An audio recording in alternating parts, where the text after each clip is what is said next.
ప్రజా చైతన్య పాటలు అటువంటి పాటలు ప్రపంచానికి ఇచ్చి ఆయన గుర్తుగా ఎల్ల ఎన్నో ఉద్యమ భావజాలాన్ని ప్రజల్లో నింపిండు. అటువంటిది ఎల్ల మన గెస్ట్గా వచ్చిన విమల గద్దరన్న భార్య వచ్చింది. అమ్మ నమస్తే గారు. ఇలా మా అర్జున్ సార్ తీసిన మంచి సినిమా సీతా పయనం, అందులో ఒక పాట రిలీఫ్ ఉన్నది. అందుకే పెద్ద మనిషి గద్దరన్న పేరుని యాడ్ చేసుకోవాలి. మీకు చిన్న సన్మానం చేయాలని హీరోయిన్ అర్జున్ సర్జా వాళ్ళ కూతురు, ఆమె హీరోయిన్గా నటించింది. ఇప్పుడు మీకు చిన్న సన్మానం అమ్మ.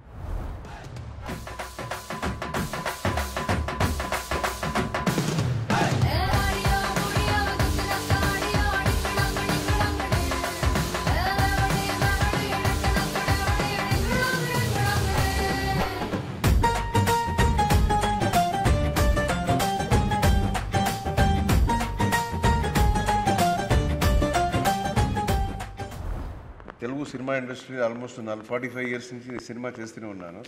సో నా డాటర్ని సినిమాలో ఇంట్రడ్యూస్ చేయాలనుకొని ఇది చిన్న సినిమా స్టార్ట్ చేశాను. ఇది సీతా పయణం అని. సో ఇందులో ఆయన ఫిల్లా అన్నాడు కాదు, పిల్ల ఏ ఊరికి వెళ్తావే పిల్ల అనే పాట. సో ఇది బేసిక్గా ఒక ఫోక్ ఒక స్టైల్లో ఉంది. సో ఇలాంటి ఒక స్టైల్ అంటే ఫస్ట్ జ్ఞాపకం వచ్చేది బాస్ గద్దర్ గారు. సో ఆయన ఉండింటే ఆయన ఎలాగైనా చేతులు కలిపి పెట్టుకుని తీసుకొచ్చేసి ఉండేవాడిని. సో అట్లీస్ట్ మీరు ఈరోజు రావటం మాకు చాలా చాలా ఆనందంగా ఉంది. On behalf of our team చాలా సంతోషం. ఆయన అలాంటి ఒక పెద్ద great philosopher, great singer and revolutionary leader. So అలాంటి ఒక ఫ్యామిలీ ఈరోజు రావటం అనేది చాలా సంతోషం. అక్క ఎన్నెలో అని పాట నీ పేరే పెడుతుండే నాకు. గద్దర్ గారు ప్రకృతి ప్రేమికుడు, సమాజ ప్రేమికుడు. విప్లవంతో పాటు సమాజం నుంచి పుట్టుకొచ్చాడు. సమాజ నిర్మాణంలో భాగమే విప్లవం అన్నాడు. సో ఆయన పొలంలో ఉన్నాడు, కూలి పని చేశారు, పొలం పని చేశారు. ప్రకృతి ప్రేమికుడు కాబట్టి ఆయన సూర్యుడు, చంద్రుడు, వెన్నెల అని మాకు పేరు పెట్టారు. ఇప్పుడు సార్ ఎంతో ప్రేమతో మన అందరినీ జానపద కళాకారులు అంటే జానపదం అంటే ఏంది ఒక ఆశ్చర్యపోయేటట్టు మన పాట రిలీఫ్ చేయాలంటే అని మనల్ని పిలిచిండు. So we felt very happy అన్న ఇన్వైట్ చేయడము, అమ్మ కూడా అని మేము రావడము. ఎందుకంటే జానపదం అనేది దానికి ఒక లాంగ్వేజ్ అవసరం లేదు, ఒక కులం అవసరం లేదు, ఒక మతం అవసరం లేదు. యూ జస్ట్ గెట్ కనెక్టెడ్, అందరు కలిసి ఆ సమాజ నిర్మాణంలో భాగమవుతారు. కాబట్టి జానపదం అనగానే తప్పకుండా వస్తామన్నయ్య అని నేను అమ్మ రావడం జరిగింది. నేషనల్ యాస్కెన్ అంటే మీరే తెలుసు, యాస్కెన్ అంటే మీరే, అది ఫిస్క్ అయిపోయినాం మేము. అర్జున్ సార్ ఉన్నాడు అంటే అవతలోడు ఆగం పట్టిస్తాడు అంతే.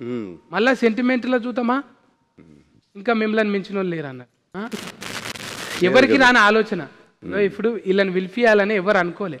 ఒక పాట ఏదో చిన్నగా వచ్చి కట్టుకొచ్చిస్తే అయిపోయేదానికి. అంటే నా ప్రకారం టాలెంట్ అనేది సినిమాలో ఉండేది ఓన్లీ ఒక 10% అంతే.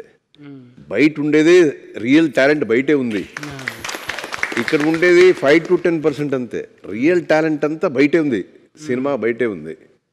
సో చూడండి, వాళ్ళంతా కనకవ్వ గారు వాళ్ళు పని వాళ్ళు ఏదో చేసుకుంటుంటారు. లైఫ్లో ఏం చేస్తారు అదే. ఈరోజు కూడా కాయగూరలు అవి ఇవన్నీ అమ్ముకుంటా అంతే కదమ్మా. అయినా వాళ్ళకు ఉండే టాలెంట్ ఉంది. సో అలాంటిదంతా మనకి పిలిపించి మాట్లాడి వాళ్ళ ఇది ఎక్స్పీరియన్స్ మనం తీసుకుంటే బాగుంటుంది, జనానికి తెలుస్తుంది మీడియా ద్వారా అనే ఒక ఉద్దేశంతోనే అందరూ పిలిపించాము ఈరోజు. అయితే ఇప్పుడు మీడియం బాగా పెరిగిపోయింది కదా సార్. ఇంట్లో గ్రామం అంటారు, ఏదో బుక్ అదో బుక్, వాట్సాప్ స్టేటస్లు అన్నీ చూసి అరే ఏదన్నా మెరువంగానే తోలుకొస్తారు. వాట్సాప్ అంటే అదే వాట్సాప్. నువ్వు చెప్పేది వాట్సాప్. నిరంజన్ అన్న గంగా అంటే చూసినావా? ఇప్పుడు 10th హౌస్లో సామాన్లు చదివేస్తుంది, మొత్తం ఫంక్షన్ అంతా చెవులకే ఉన్నది చూడు. ₹1 వచ్చిందంటే చెడగొట్టి ఒక మాసం చేయించుకోవాలి. చాలా బ్యూటిఫుల్ గా ఉన్నారు. ఏడ జాగ లేకుండా మొత్తం కొనుక్కున్నది వేసుకున్నది. బంగారం మీద అంత ఆఫిచ్చేందుకే నీకు? నేను దక్కితే మీరు తీసుకుంటారని. కొంతమంది సంపి కూడా తీసుకుంటారు తెలుసుగా. తీసుకోండి. బోనాలు అనగానే యాదకొస్తుంది. ఫస్ట్ తొలి బోనం అంటే గోల్కొండకు ఆ మందిలో దొబ్బుకుంటా దొబ్బుకుంటూ బోనం కింద పడి దాన్ని చూస్తాం మనం. ఆమె కింద వాడేస్తారు ఎవరన్నా అనిపిస్తుంది మనకు చూసేటోళ్ళకు. అవునా అమ్మ? బోనాలు ఎత్తుకోగానే అందేసుకున్నట్టు అవుతుందా నీకు?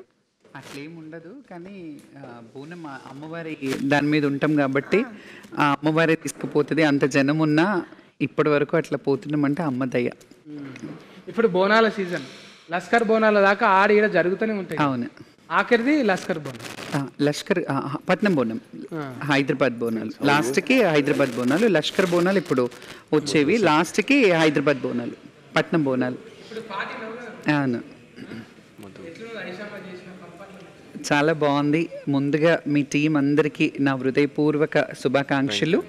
బికాస్ ఈరోజు నిజంగా ఎందుకు ఆ థాట్ వచ్చిందో, తెలంగాణ కానీ ఇప్పుడు తను ఆంధ్ర ఫ్లేవర్ ఉంటుంది, ఇక్కడ వీళ్ళు తెలంగాణ ఫ్లేవర్. అండ్ ముఖ్యంగా ఈ వీటన్నిటికీ ఒక లెజెండరీ మన గద్దరన్న గారి వైఫ్ని కానీ వాళ్ళ పిల్లల్ని వాళ్ళ ఫ్యామిలీని అంటే ఒక ఆర్డర్ చేస్తూ వాళ్ళని రిప్రజెంట్ చేస్తూ అన్నని స్మరిస్తూ ఈ జానపదానికి ఒక లీడ్ ఇచ్చి పిలిపించడం నిజంగా మీ ఆలోచనకి hats off. Thank you so much. నాకు ఇక్కడ రావడం కూడా చాలా సంతోషంగా ఉంది.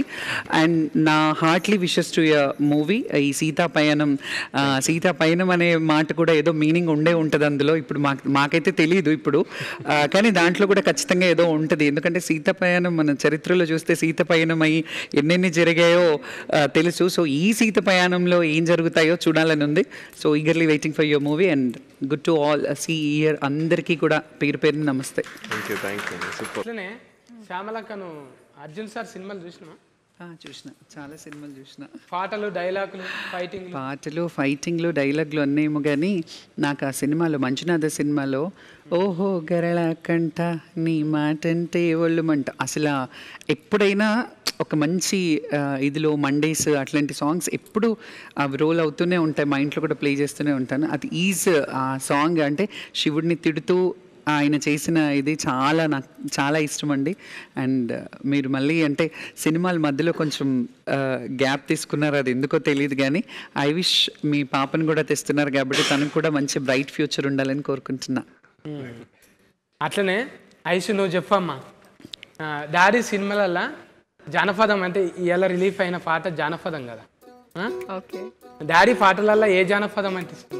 నాకు ఒకే ఒక్కడు ఫిలింలో ఏం చెప్తారు తెలుగులో, that is a folk song. No, ఉట్టి మీద కూడు, అది చాలా ఇష్టం. ఉట్టి మీద కూడు నాకు తమిళ్లో తెలుసు ఆ పాట. పాడమ్మ ఒక లైన్. అయ్యో నేను అంటే సార్ కూడా పల్టీ కదా, నువ్వు కూడా డబ్లింగ్ ఇంకా పాటలు అవన్నీ వస్తాయేమనుకుంటున్నాను. పాట అప్పకు అడగండి, నాన్నగారు చాలా బాగా పాడతారు. ఇప్పుడు యాస్కెనింగ్ సూపర్ చేసినావు అమ్మ, నేను చూసినా కదా. అట్లనే ఇప్పుడు పాటలు రిమిక్రీ ఏదన్నా ఒకటి ఉంటుంది కదా. మిమిక్రీ పాటలు తెలీదు, డాన్స్ చేస్తాను, నాకు డాన్స్ అంటే చాలా ఇష్టం. అండ్ యాక్టింగ్ నాకు ప్యాషన్. సో మిమిక్రీ మీరు చేస్తారు బాగా. నేను అట్లే నిరంజన్ నిన్ను కూడా మస్తు తిప్పలు పెట్టినట్టు కదా. నేను చాలా ప్రిపేర్డ్గా వచ్చానండి, ఎందుకంటే నేను చిన్నప్పటి నుంచి నేను ఒక డాన్సర్. సో అది ఇంకే చాలా ఈజీ అయిపోతుంది. సృష్టి గారు కొరియోగ్రఫీ చేస్తారు కదా, తను చూడేసి నేను కూడా ఏదో ఒక చేశాను. పాట చూస్తే అయితే అది ఇప్పుడు ఇంత అల్కగా ఉన్న మాతోనైతే కాదు, మరి సృష్టి ఎట్లా సృష్టి ఇచ్చిందో ఏమో తెలియదు.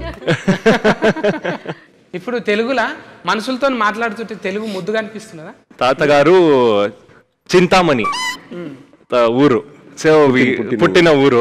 సో అక్కడి నుంచి తెలుగు ఒక టచ్ ఉంది మనకి. ఒక చిన్న లైన్, హుక్కు లైన్. వద్దు, నేను డాన్సర్, నేను డాన్స్ చేస్తాను. అయితే పాట పాడేవాళ్ళు ఇక్కడ కూర్చున్నారు, అన్ని ఇక్కడే ఉన్నారు. అందుకే వాళ్ళ ముందు వాడాలంటే కొంచెం అట్లా ఇబ్బంది అవుతున్నా నాకు అర్థమైపోయింది. ఇక అక్కడ మైకు ఫ్రీ అనొచ్చు, మా చెల్లెల్ని మధుప్రియ కంటే కూడా మైకు ఫ్రీ అనొచ్చు. మైకు అందరూ మైకు మింగుతారు, ఈమె సౌండ్ బాస్కే మింగింది మధుప్రియ. ఇంకా గద్దరన్నకు మీకున్న అనుబంధం అయితే ఇప్పటికీ ఆ భుజం మీద తువ్వాల, ఓ భుజం మీద గొంగడు, ఓ భుజం మీద నువ్వు ఉన్నావు చూడు, అది ఎప్పటికీ అంటే కొన్ని కోట్ల రూపాయలు ఇచ్చిన ఫిస్కేర్ ఎవరికి దొరకదు. అంటే యాడ్ చేసుకుంటే ఏ పాట పాడుకుంటావు గద్దరన్న యాడ్ చేసుకుంటే? బేసిక్గా నేను చాలా అదృష్టంగా ఫీల్ అవుతా. నా జనరేషన్ సింగర్స్లో ఎవరికి దొరికిన అదృష్టం నాకు వచ్చింది. నన్ను ఎత్తుకొని లిటరల్గా నన్ను ఎత్తుకొని పెంచినట్టే గదర్ తాత. ఫస్ట్ టైం నన్ను అర్జున్ సార్ అంటే అనూప్ సార్ కాల్ చేసి ఇట్లా ఒక